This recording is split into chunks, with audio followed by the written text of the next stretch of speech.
देश के भीतर इन दिनों जाति को लेकर जंग छिड़ी हुई है। इस बीच संघ प्रमुख मोहन भागवत ने बड़ा संदेश दिया। उन्होंने कहा कि हम जाति की चिंता कर रहे हैं, जबकि हमें हिंदू समाज के लिए काम करना चाहिए।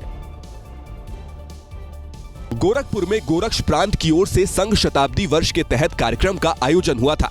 मोहन भागवत इसी कार्यक्रम में शामिल हुए और लोगों को संबोधित करते हुए बड़ी बात कही।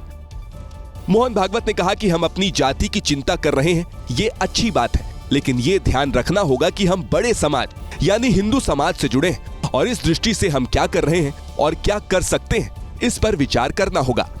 मोहन भागवत के इस बयान पर समाजवादी पार्टी ने प्रतिक्रिया दी है।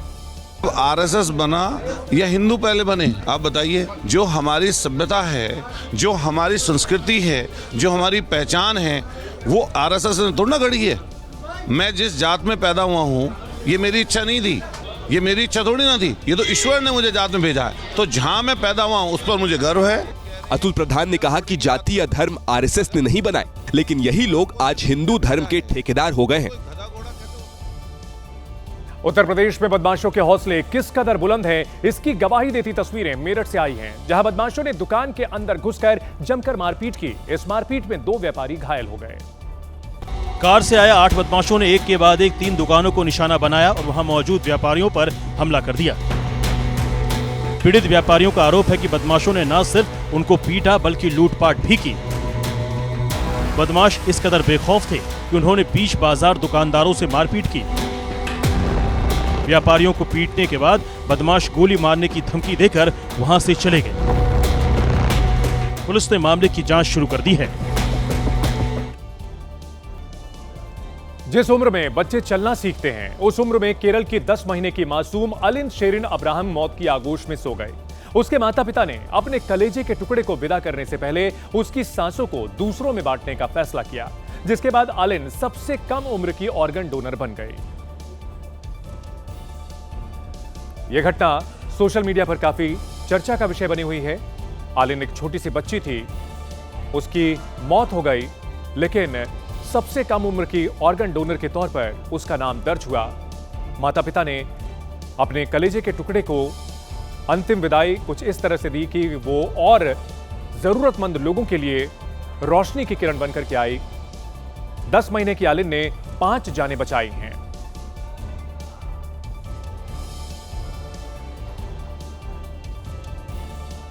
यूपी के प्रयागराज में दिन दहाड़े चेन स्नैचिंग की घटना के बाद महिलाओं की सुरक्षा पर एक बार फिर सवाल खड़े हो गए।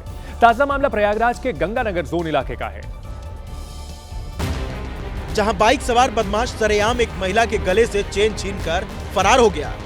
ये महिला अपने परिवार के साथ कहीं जा रही थी। महिला बच्चे का हाथ पकड़कर चल रही थी, तभी बाइक सवार आया।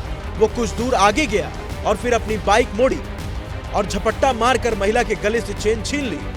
पहचान उजागर ना हो सके, इसके लिए आरोपी हेलमेट पहने हुए था। ये सब कुछ इतनी जल्दी हुआ कि वो महिला कुछ समझ ही नहीं पाई। चेन खींचने के बाद आरोपी मौके से फरार हो गया।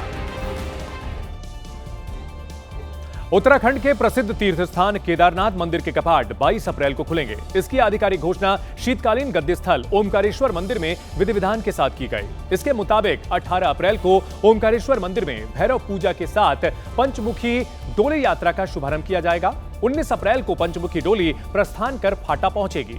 20 अप्रैल को गौरीकुंड में रात्रि विश्राम होगा।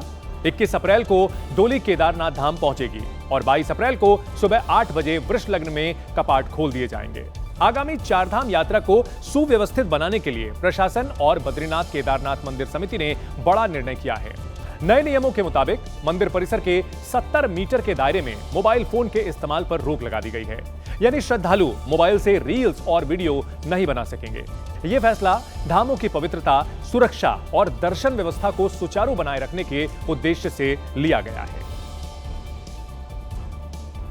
यूजीसी के जिन नियमों पर सुप्रीम कोर्ट ने रोक लगा दी है, उसे लागू करने की मांग को लेकर देश के अलग अलग हिस्सों में प्रदर्शन चल रहा है। पटना विधानसभा के बाहर आरजेडी ने भी हुंकार भरी है। हाथ में काले रंग के पोस्टर और विधानसभा की सीढ़ियों पर खड़े होकर नारेबाजी। बिहार विधानसभा के बाहर आरजेडी के विधायकों ने यूजीसी कानून लागू करने की मांग के साथ साथ ओबीसी, एससी और एसटी के लिए आरक्षण 65 से बढ़ाकर 85% करने को लेकर प्रदर्शन किया। हाँ, यूजीसी को भी लागू करना होगा।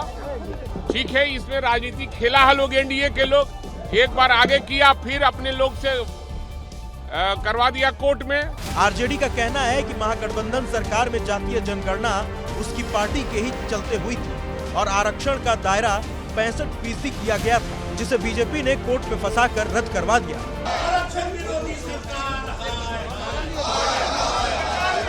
उधर चिराग पासवान की पार्टी के विधायक तेजस्वी यादव के खिलाफ नारेबाजी कर रहे हैं। आरोप लगाया जा रहा है कि आरजेडी के तरफ से रामविलास पासवान का अपमान किया गया।